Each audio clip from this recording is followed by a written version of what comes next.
Descubrí la aventura de mi esposa cuando su familia empezó a cubrirla.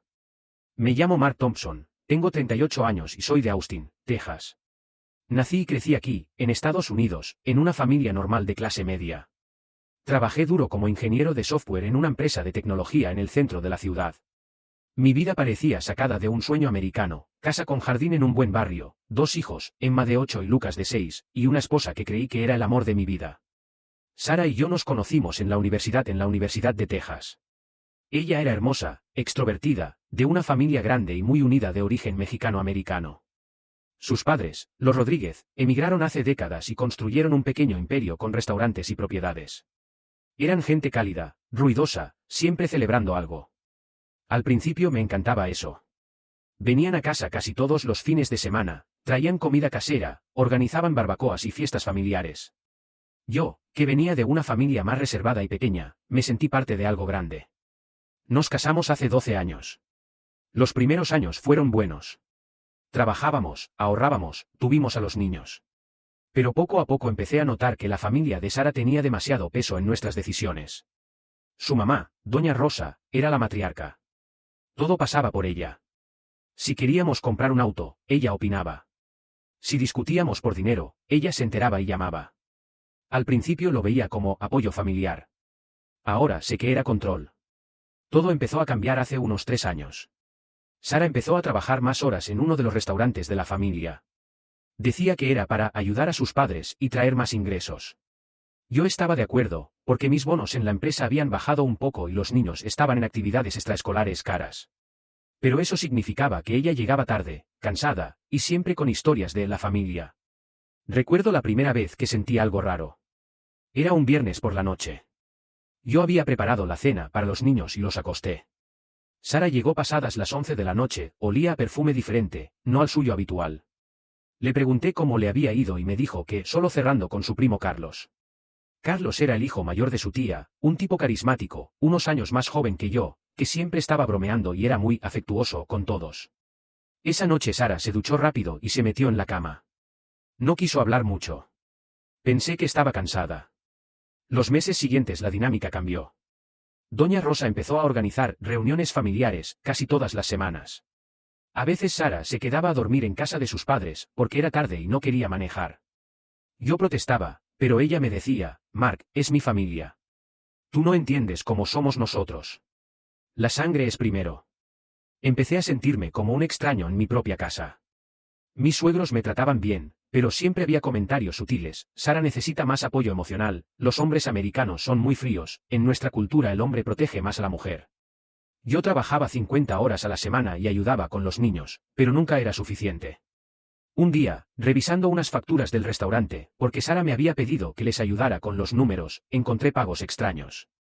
Transferencias a una cuenta que no reconocía. Pregunté y me dijeron que era para inversiones familiares. No le di más importancia. Los siguientes meses fueron un lento descenso al infierno que no supe ver a tiempo. Sara cada vez pasaba más tiempo en el restaurante familiar. Decía que su papá estaba enfermo del corazón y que necesitaba ayuda con la administración.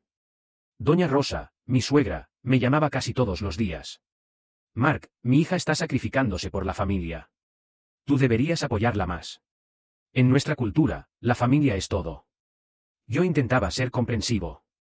Reduje mis horas extras en la empresa para recoger a los niños del colegio, hacerles la cena y ayudarles con las tareas.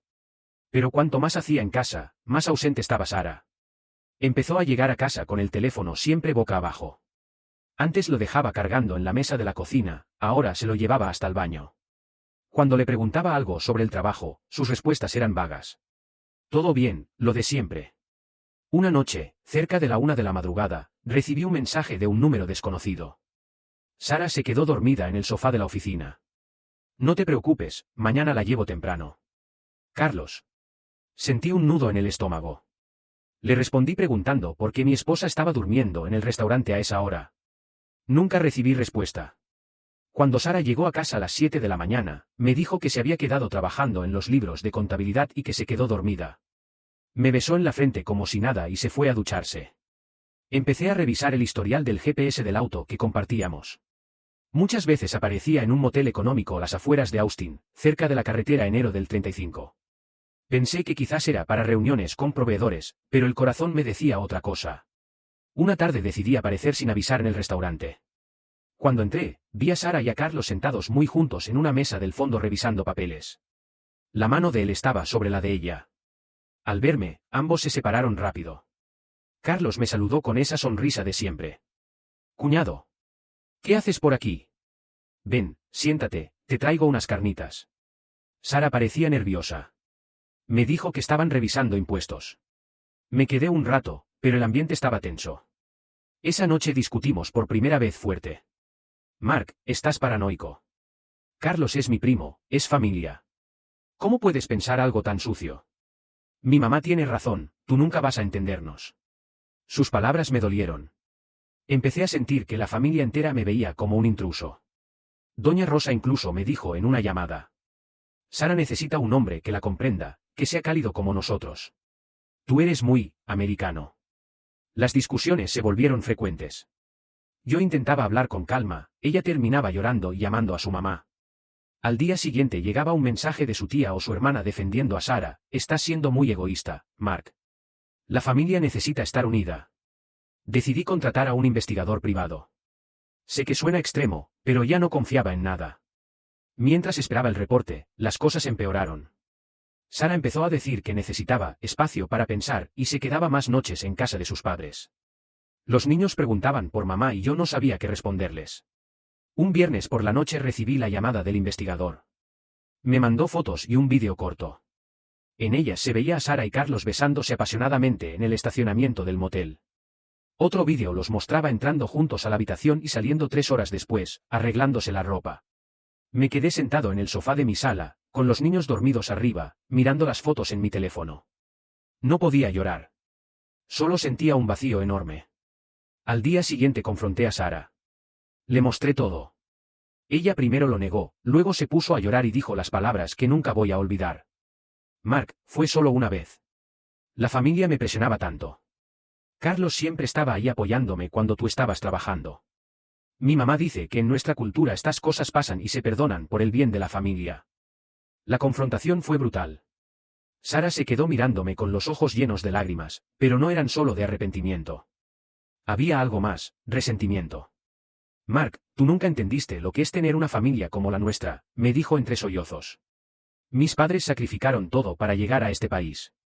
Yo solo estaba ayudando. Carlos, él me escuchaba. Tú siempre estabas cansado, trabajando con los niños. Escuchar eso me rompió.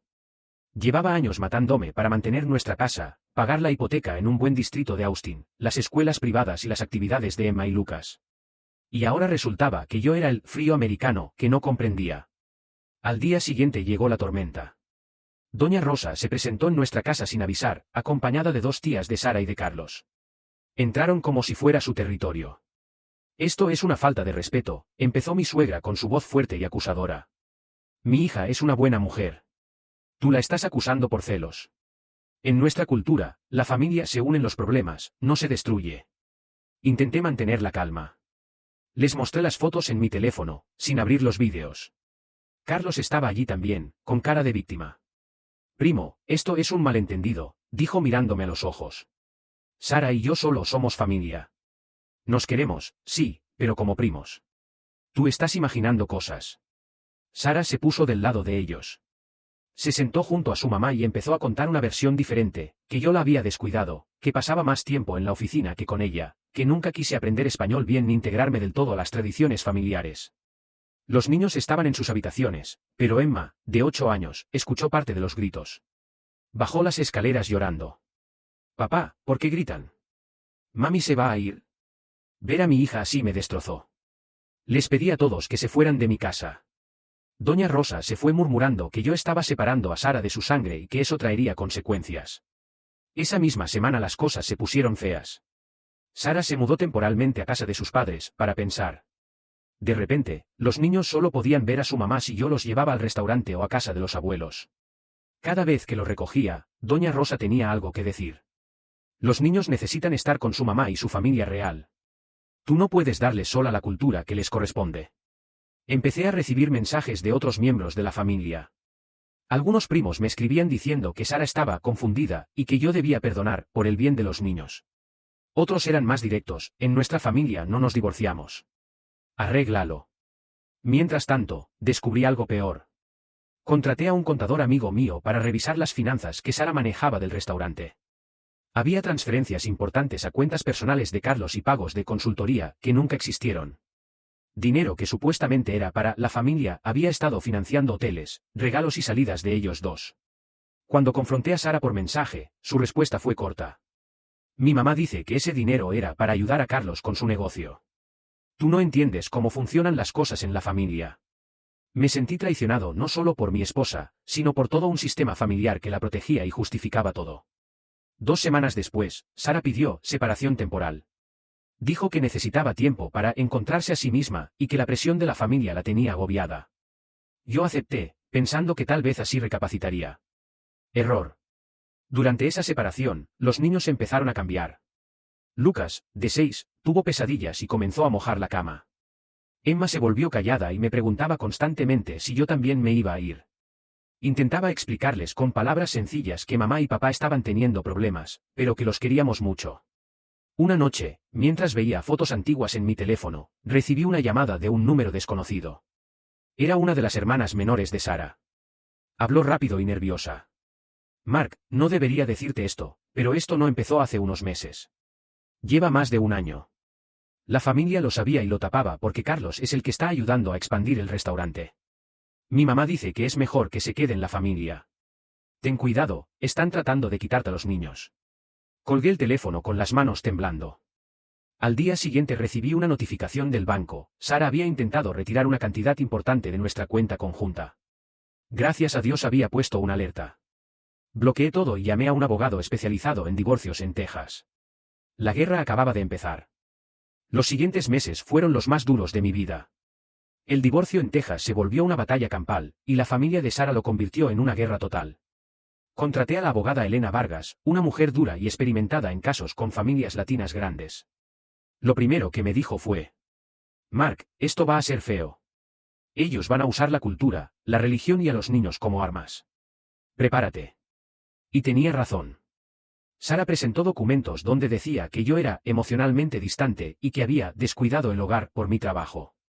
Doña Rosa y 2 tías firmaron declaraciones juradas diciendo que yo era un padre ausente y que Sara siempre había sido la pegamento de la familia. Hasta Carlos tuvo el descaro de declarar que él solo brindaba apoyo emocional a su prima y que yo estaba exagerando por celos. Lo que más me dolió fue ver cómo empezaron a alienar a los niños. Cada vez que Emma y Lucas iban con su mamá los fines de semana, regresaban con mensajes extraños. Papá, el abuelito dice que tú no quieres a mamá porque no eres de nuestra familia.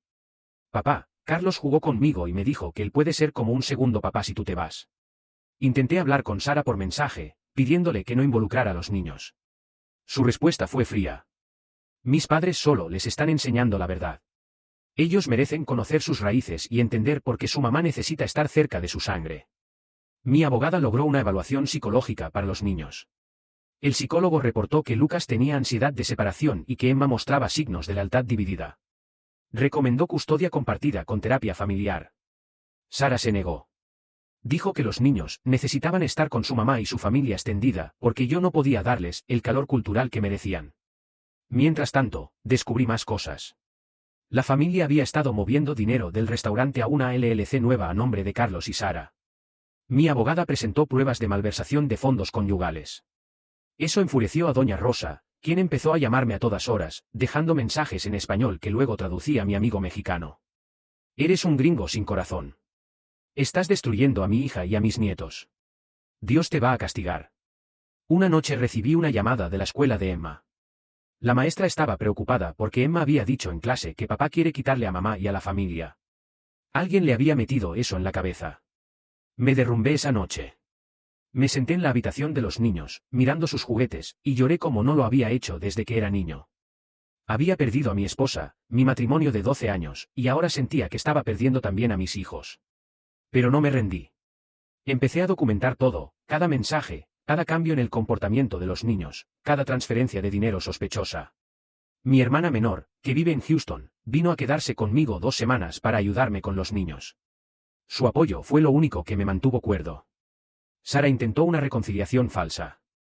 Me llamó un día llorando, diciendo que quizás había cometido un error y que la familia la había presionado mucho. Quería vernos, como familia, en una cena en casa de sus padres. Mi abogada me prohibió ir. Es una trampa para grabarte o hacerte quedar mal. Tenía razón. Meses después supe por una tía arrepentida que en esa cena planeaban grabarme disculpándome y usarlo en la corte. El punto más bajo llegó cuando doña Rosa y Sara solicitaron una orden de restricción temporal en mi contra, alegando que yo había amenazado a Carlos. Era completamente falso. Gracias a Dios tenía mensajes y testigos que lo desmintieron, pero el daño ya estaba hecho. Durante 2 semanas solo pude ver a mis hijos por videollamada supervisada. En una de esas videollamadas, Lucas me preguntó con su vocecita: «Papá, ¿es verdad que ya no nos quieres porque no somos como tú?». Esa pregunta me rompió el alma. Decidí que tenía que pelear con todo. Vendí mi camioneta nueva, pedí préstamos y me preparé para una batalla legal larga y cara. No iba a permitir que la familia primero me quitara a mis hijos. Pero aún no sabía lo peor que estaba por venir. La batalla legal se volvió mi nueva realidad. Cada mañana me levantaba a las 5:30 de la madrugada, preparaba el desayuno de Emma y Lucas, los llevaba al colegio y luego me iba a la oficina. Por las tardes corría a las reuniones con la abogada, revisaba documentos y respondía mensajes de mi suegra que seguían llegando a pesar de haber bloqueado su número principal. Doña Rosa había creado un grupo de WhatsApp familiar llamado Por el bien de Sara y los niños. Allí compartían mensajes, fotos antiguas y oraciones para que Dios ablandara el corazón de Mark. Algunos primos que ni siquiera conocía me escribían directamente: «Hermano, perdona y olvida. La familia es sagrada». Hasta recibí una llamada de un pastor de su iglesia pidiéndome que hiciera las paces por el bien de los pequeños. Mi abogada Elena me advirtió: «Están preparando una narrativa cultural. Van a decir que tú eres el outsider que está rompiendo una familia latina unida. Tenemos que contrarrestarlo con hechos y con el dinero que desviaron». Y los hechos seguían apareciendo. El contador encontró 3 cuentas más donde Sara y Carlos habían movido casi $48,000 en los últimos 14 meses.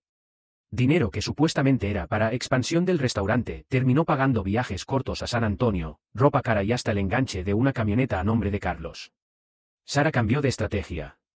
Ahora me enviaba mensajes largos diciendo que estaba arrepentida, que la familia la había manipulado y que quería volver a casa por los niños.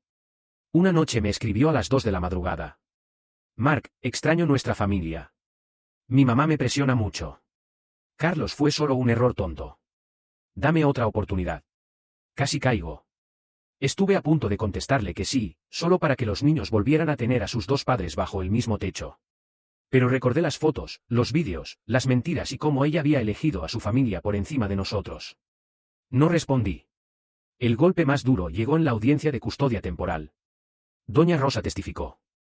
Se sentó frente al juez con su vestido negro, pañuelo en la mano y voz temblorosa. «Señor juez, mi hija siempre ha sido una madre ejemplar. Mark es un buen proveedor, pero no entiende nuestras costumbres. Quiere separar a los niños de su abuela, tíos y primos. Eso es cruel». Carlos también declaró.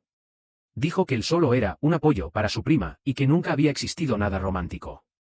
Cuando mi abogada le mostró los registros del motel, se puso pálido pero respondió: «A veces íbamos a hablar tranquilos porque en el restaurante hay mucho ruido». El juez no se creyó todo, pero concedió custodia física primaria a Sara provisionalmente, por la estabilidad emocional de los niños y la cercanía con la familia extendida. Solo me dieron visitas cada fin de semana y 2 tardes entre semana. Salí del juzgado sintiendo que me habían arrancado el corazón. Esa misma noche, cuando recogí a los niños para mi visita, Emma me abrazó fuerte y me susurró al oído: «Papá, la abuela dice que si te portas bien, mami va a volver. Pero yo quiero vivir contigo también». Lucas solo lloraba y no quería bajarse del carro cuando llegó la hora de regresarlos. Empecé a ir a terapia individual. Mi terapeuta, un hombre de 50 años llamado Dr. Reynolds, me ayudó a entender que no estaba loco ni exagerando. «Esto se llama alienación parental y abuso emocional familiar», me dijo. Me recomendó documentar absolutamente todo y enfocarme en ser el padre estable que mis hijos necesitaban. Poco a poco empecé a reconstruirme. Volví al gimnasio, me uní a un grupo de padres divorciados en Austin y hasta empecé a salir a correr por el Lady Bird Lake para aclarar la mente. Mis compañeros de trabajo, que al principio no sabían nada, se enteraron y me apoyaron más de lo que esperaba. Mi jefe me dio flexibilidad de horario para las visitas. Un domingo, mientras paseaba con los niños en el Zilker Park, recibí una llamada de la hermana menor de Sara, la misma que me había advertido antes. Habló casi susurrando. Mark, van a intentar mudarse a San Antonio con los niños. Mi mamá ya está buscando casa allá cerca de una tía. Quieren alejarte más. Sara todavía ve a Carlos, aunque dice que no. Ten cuidado. Esa información fue oro para mi abogada. Presentamos una moción de emergencia para impedir que sacaran a los niños de Austin sin permiso judicial. Por primera vez en meses sentí que no estaba completamente solo. Aunque seguía doliendo como el demonio, empecé a ver una pequeña luz al final del túnel. Pero la familia de Sara no se iba a quedar quieta tan fácilmente. Lo que hicieron después fue algo que nunca vi venir. La prima Isabel cumplió su palabra. 2 días después me envió un paquete por mensajería con todo, capturas de pantalla, mensajes de voz donde Sara le contaba detalles de sus encuentros con Carlos, audios de Doña Rosa diciendo que era mejor mantenerlo dentro de la familia y que Mark nunca iba a entender. También había transferencias y fotos recientes. Mi abogada Elena casi sonrió cuando lo vio. Esto cambia todo, Mark. Vamos a presentar una moción urgente. La audiencia final fue intensa. El juzgado estaba lleno. Del lado de Sara había casi 15 familiares. Doña Rosa me miraba con odio puro. Carlos evitaba mirarme los ojos. Sara parecía derrotada, con la cabeza baja. Cuando mi abogada presentó las pruebas nuevas, el ambiente cambió. El juez se veía visiblemente molesto. Pidió un receso y al volver dictaminó. Custodia física compartida 50/50. Los niños no podían salir del condado de Travis sin permiso de ambos padres. Sara debía reembolsar la mitad del dinero desviado. Terapia familiar obligatoria y prohibición de que Carlos tuviera contacto directo con los niños hasta nueva orden. Doña Rosa se levantó gritando en español. El juez la calló y amenazó con desacato. Al salir del juzgado, Sara se acercó. Tenía lágrimas en los ojos. Mark, lo siento. Nunca quise que llegara a esto. Mi mamá me convenció durante años de que la familia era más importante que todo. Me equivoqué.